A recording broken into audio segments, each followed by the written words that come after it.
नमस्कार दोस्तों, मैं श्वेताब कुमार आप सभी का आपके अपने YouTube चैनल लॉकुल पर बहुत बहुत स्वागत करता हूं। दोस्तों, आप किसी भी स्टेट के जुडिशरी के एग्ज़ाम की तैयारी कर रहे हैं तो उसमें जो भी आपके सिलेबस के अंदर जो कानून हैं, जो सब्जेक्ट्स हैं, जो लॉज हैं, उनके कुछ बेसिक फंडामेंटल्स बातों का जानना आपके लिए अति आवश्यक है। 3 मेजर क्रिमिनल लॉज, भारतीय न्याय संहिता, भारतीय नागरिक सुरक्षा संहिता और भारतीय साक्ष्य अधिनियम, यह 3 मेजर क्रिमिनल लॉज में कुछ ऐसे फंडामेंटल इंफॉर्मेशन है जिसकी जानकारी आपके पास होना अटमोस्ट इम्पॉर्टेंट है। आज इन्हीं तीनों कानून के कुछ की फंडामेंटल इंफॉर्मेशन पर हम आज का यह वीडियो लेक्चर कवर करने जा रहे हैं। बहुत ध्यान से पूरे लेक्चर को देखिएगा। सबसे पहला कानून है आपका भारतीय न्याय संहिता, दूसरा है भारतीय नागरिक सुरक्षा संहिता, तीसरा है भारतीय साक्ष्य अधिनियम। भारतीय न्याय संहिता यह आईपीसी को रिप्लेस करके आया है, इंडियन पीनल कोड। दूसरा कानून है भारतीय नागरिक सुरक्षा संहिता, यह सीआरपीसी को रिप्लेस करके आया है। तीसरा कानून है भारतीय साक्ष्य अधिनियम, यह इंडियन एविडेंस एक्ट को रिप्लेस करके आया है। तीनों सीक्वेंस में है। अब सबसे पहले किसी भी कानून का एक्ट नंबर आपको जानना बहुत ज़रूरी है, ठीक है। अब एक्ट नंबर कैसे याद होगा? निश्चित तौर पे बिल्कुल सही जायज़ सवाल है आपका। देखिए, आईपीसी जो है ना, आईपीसी का भी एक्ट नंबर 45 था। इस एक बात को बस मेरे याद रखिए, बस सिर्फ एक बात आप याद रखिए कि जो आईपीसी था उसका भी एक्ट नंबर 45, ठीक। तो आईपीसी को जो रिप्लेस करके बीएनएस आया है उसका भी एक्ट नंबर वही है, 45 है। बस इस एक बात को याद रखिए। तो सबसे पहले हम पनिशमेंट की बात करेंगे। पनिशमेंट आपका कहाँ दिया है? तो पनिशमेंट आपका दिया हुआ है बीएनएस में। पहले आईपीसी में थे पनिशमेंट, अब उसी को रिप्लेस करके नया कानून आया है बीएनएस। तो बीएनएस में पनिशमेंट की बात कही गई है और बीएनएस का एक्ट नंबर आईपीसी का भी 45 था, बीएनएस का भी 45 है। बस 45 के बाद क्या सीक्वेंस में आता है? 46 आता है। तो हमने जब पनिशमेंट की बात कर ली तो थोड़ा हम प्रोसीजर की बात कर लेते हैं। प्रोसीजर लॉ, तो प्रोसीजर लॉ क्या है? सीआरपीसी को रिप्लेस करके आपका आया भारतीय नागरिक सुरक्षा संहिता 2023, बीएनएसएस। तो सीक्वेंस में यहाँ बीएनएस का एक्ट नंबर 45 हो गया, तो उसी सीक्वेंस में आगे बढ़ी 45 के बाद 46, ठीक है। 46 आ गया आपका, 46 है एक्ट नंबर 46 किसका? बीएनएसएस का, प्रोसीजर लॉ का। हमने पनिशमेंट की बात कर ली, हमने प्रोसीजर की बात कर ली, अब थोड़ा एविडेंस की बात करते हैं, साक्ष्य की बात करते हैं। तो साक्ष्य अधिनियम आपका हो गया भारतीय साक्ष्य अधिनियम 2023। सीक्वेंस में एक्ट नंबर 45 बीएनएस का, बीएनएसएस का 46। उसी सीक्वेंस में थोड़ा सा और आगे बढ़ जाइए, सीक्वेंस में आपका सीरियल में आ गया 47 हो गया भारतीय साक्ष्य अधिनियम का एक्ट नंबर 47। हमने बीएनएस की बात की, बीएनएस आईपीसी को रिप्लेस करके बीएनएस आया, आईपीसी का भी एक्ट नंबर 45 था, ठीक है।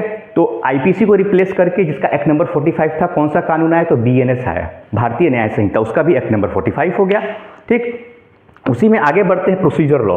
तो बीएनएस के बाद बीएनएसएस, भारतीय नागरिक सुरक्षा संहिता 2023, ठीक है। तो एक्ट नंबर 45 था बीएनएस का। उसी सीक्वेंस में अगर आगे बढ़ते हैं तो एक्ट नंबर आपका 46 आता है, ठीक।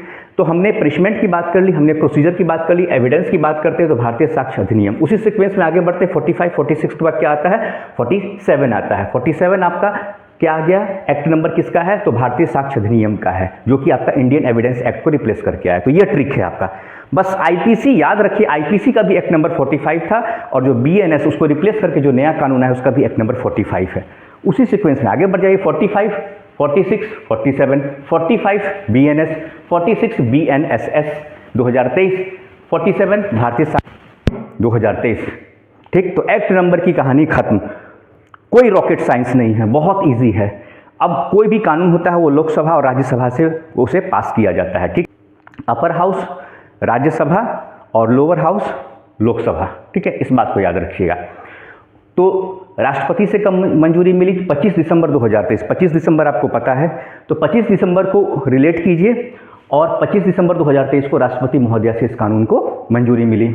उसके बाद थोड़ा सा और आगे बढ़ते हैं तो बीएनएसएस सेम डे है, इस कानून को भी मंजूरी 25 दिसंबर 2023, यानी बीएनएस को भी 25 दिसंबर 2023 को राष्ट्रपति से मंजूरी मिली, बीएनएसएस को भी 25 दिसंबर 2023 को मंजूरी मिली और भारतीय साक्ष्य अधिनियम 2023 जिसका एक्ट नंबर 47 है, इस कानून को भी 25 दिसंबर 2023 को राष्ट्रपति से मंजूरी मिली। तो तीनों का एक ही डेट हो जाएगा, 25 ठीक है, दिसंबर 2023। सेम इसका भी है 25 दिसंबर 2023। ठीक है, उसका डेट ऑफ इन्फोर्समेंट क्या है, इस बात को आपको ध्यान रखना होगा। डेट ऑफ इन्फोर्समेंट 1 जुलाई 2024, तीनों का सेम है। भारतीय न्याय संहिता को भी 1 जुलाई 2000 और इसको भी 1 जुलाई 2024। ठीक है, भारतीय न्याय संहिता 2024 1 जुलाई 2024 और भारतीय नागरिक सुरक्षा संहिता को भी 1 जुलाई 2024 और भारतीय साक्ष्य अधिनियम को भी 1 जुलाई 2024। इस बात को आप याद रखिएगा। एक साल पहले 25 दिसंबर को, ठीक है, 25 दिसंबर 2023 को तीनों कानून को मंजूरी मिलती है राष्ट्रपति की और 1 जुलाई 2024 को तीनों कानून को पूरे देश में लागू कर दिया जाता है। ठीक है, अब जो भारतीय न्याय संहिता है कुल उसमें कितने चैप्टर्स हैं और कुल कितने सेक्शन, तो 20 चैप्टर्स हैं। तो BNS divides into 20 chapters and 358 section. Total chapters कितने हैं, तो 20 चैप्टर हैं। कितने चैप्टर हैं, 20 चैप्टर हैं। किसमें, BNS में, जो IPC को रिप्लेस करके है, जिसमें हम पनिशमेंट की बात करते हैं, सजा की बात करते हैं। ठीक है, तो उसमें कुल कितने चैप्टर हैं, तो 20 चैप्टर हैं। सेक्शंस कितने दिए हुए हैं, कि कुल कितनी धाराएं हैं, तो 358 सेक्शंस हैं। ठीक है, वहीं अगर BNSS की बात करें, भारतीय नागरिक सुरक्षा संहिता प्रोसीजर लॉ की बात करें, तो इसमें 39 चैप्टर्स हैं। सेक्शंस कितने हैं, 531 सेक्शंस हैं। कितने चैप्टर हैं, 39 चैप्टर्स हैं और सेक्शन कितने हैं, तो 531 सेक्शन है।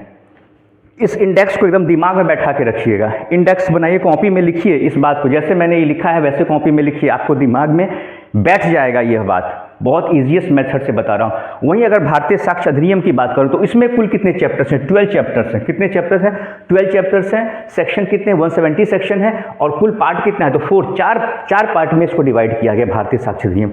चैप्टर कितने हैं, तो 12 चैप्टर्स हैं। सेक्शन कितने हैं, 170, 170 सेक्शन दिए गए हैं। कितने पार्ट में डिवाइड किया गया, तो 4 पार्ट्स में डिवाइड किया गया है। अच्छा, अब इस कानून को थोड़ा सा देखिए, BNS को। यह कानून कहाँ कहाँ लागू है, देखिए BNS तो होल इंडिया में लागू है, पूरे देश में लागू है। ठीक, उसके बाद भारतीय साक्ष्य अधिनियम पूरे देश में लागू है। पहले जम्मू एंड कश्मीर में लागू नहीं होते थे ये कानून, लेकिन अब यह जम्मू कश्मीर में भी लागू है। लेकिन थोड़ा सा अगर मैं BNSS की बात करूं तो इसको लेकर आपको ध्यान में रखना है कि it extends up to whole of India except state of Nagaland. जो स्टेट ऑफ नागालैंड है वहाँ यह एप्लीकेबल नहीं होता है, एक्सेप्शन है। हर कानून में अपवाद होता है। वहीं अगर मैं प्रोसीजर लॉ की बात करूँ, भारतीय नागरिक सुरक्षा संहिता 2023, तो ये सब पूरे देश में लागू होता है इंक्लूडिंग जम्मू एंड कश्मीर, लेकिन स्टेट ऑफ नागालैंड और ट्राइबल एरियाज में लागू नहीं होता है। लेकिन कुछ अपवाद हैं। It is subject to some exception. वो एक्सेप्शन क्या है, चैप्टर 9, 11 और 12 अप्लाई होता है। ठीक है, चैप्टर 9, 11 और 12 यह अप्लाई होता है। अब यह ट्राइबल एरिया की जो बात कही गई है, यह जो ट्राइबल एरिया है इसका मतलब क्या है, तो ट्राइबल एरिया का मतलब क्या है वह बताता हूं। Tribal areas are Assam as prescribed in para 20 of the 6th schedule of the constitution. Assam के वो इलाके जिनके बारे में पैरा 20, जो पैरा 20 है, किसका पैरा 20, तो 6th schedule of the constitution. तो संविधान के 6th शेड्यूल पैरा 20 में जो आसाम के कुछ एरिया हैं उनको शामिल किया गया है और वही एरिया हमारे ट्राइबल एरियाज कहलाते हैं। ठीक, तो वहाँ पर क्या है, वहाँ पर आपका यह जो कानून है भारतीय नागरिक सुरक्षा संहिता लागू नहीं होता है, लेकिन उसके 3 चैप्टर हैं वह लागू होते हैं, जिसमें पहला चैप्टर है चैप्टर 9, दूसरा है 11 और चैप्टर 12। यह 3 चैप्टर वहाँ पर लागू होते हैं। ये लॉ एंड ऑर्डर को मेंटेन करने के लिए यह 3 चैप्टर वहाँ पर लागू किया जाता है। समय समय पर सरकार को वहाँ पर अधिकार है कि समय समय पर इस कानून का वह इस्तेमाल कर सकती है। अब इसी में थोड़ा सा आगे बढ़ते हैं, भारतीय साक्ष्य अधिनियम। तो भारतीय साक्ष्य अधिनियम में हमने देखा कि कुल कितने हैं, 12 चैप्टर्स दिए गए हैं और 170 सेक्शन है और 4 पार्ट, कुल 4 पार्ट में इसको डिवाइड किया गया है। लेकिन इसके कुछ एक्सेप्शन हैं। एक्सेप्शन क्या है कि यह जो भारतीय साक्ष्य अधिनियम है यह कहाँ कहाँ अप्लाई होगा, इस बात को ध्यान रखिए। तो it applies to all judicial proceedings. देखिए इसका जो एप्लीकेशन है ना, भारतीय साक्ष्य अधिनियम BSA, भारतीय साक्ष्य अधिनियम, इसका एप्लीकेशन कहाँ कहाँ है उस बात को आप ध्यान में रखिए। इसका पहला एप्लीकेशन है नंबर 1 जुडिशियल प्रोसीडिंग। जो भी न्यायिक प्रक्रिया है वहाँ पर यह लागू होगा, judicial proceeding number 1। Number 2 before any court, कोई भी कोर्ट है, कोई भी न्यायालय है with in the territory of India, वहाँ पर लागू होगा। ठीक है, या जो सिविल प्रोसीडिंग होती है, सिविल प्रोसीडिंग जो ज़मीनी विवाद है, केस मुकदमा है, ठीक है, दीवानी मामले हैं, वहाँ पर यह होगा लागू सिविल प्रोसीडिंग, ठीक है। जहाँ कॉन्ट्रैक्ट को लेकर विवाद हो, संविदा को लेकर विवाद हो, टाइटल को लेकर विवाद जो होता है, ठीक है, वहाँ पर यह कानून लागू होगा। फिर जो भी क्रिमिनल प्रोसीडिंग है, ठीक है, क्रिमिनल प्रोसीडिंग, वहाँ भी यह लागू होगा, क्रिमिनल प्रोसीडिंग में भी लागू होगा। कोर्ट मार्शल जो होता है आर्मी में जो होता है ना, वहाँ क्या होता है, कोर्ट मार्शल होता है। तो कोर्ट मार्शल जो होता है, कोर्ट मार्शल में भी यह कानून लागू होगा। लेकिन इसके कुछ अपवाद हैं, जो एफिडेविट्स होते हैं, जो शपथ पत्र होते हैं, वहाँ पर यह जो इंडियन एविडेंस एक्ट है वहाँ पर लागू नहीं होता है। फिर जो आर्बिट्रेटर होते हैं, बिफोर एनी आर्बिट्रेटर के समक्ष जो मामले की सुनवाई होती है, उसमें यह जो इंडियन एविडेंस एक्ट है, जो भारतीय साक्ष्य अधिनियम, इंडियन एविडेंस एक्ट तो पहले था, उसको रिप्लेस करके भारतीय साक्ष्य अधिनियम आया है, तो भारतीय साक्ष्य अधिनियम वहाँ पर लागू नहीं होगा। तो दोस्तों यह कुछ की फंडामेंटल्स जानकारी है, ठीक है, ये आप सभी को पता होना चाहिए। इससे क्वेश्चंस भर भर के बनते हैं। इससे मैं बता दूं, इससे आपके तीनों जो कानून हैं उससे रिलेटेड कुछ इंपॉर्टेंट क्वेश्चंस हैं, वो हर स्टेट के जुडिशरी के एग्जाम में आपसे पूछे जाएंगे, इंटरव्यू में पूछ लिया जाएगा। तो आज के इस लेक्चर को बहुत ध्यान से देखिएगा, कोई डाउट होता है तो कमेंट सेक्शन में जरूर पूछिएगा। ठीक है दोस्तों, तो आज का ये लेक्चर यहीं पे मैं कंक्लूड करता हूँ। नमस्कार।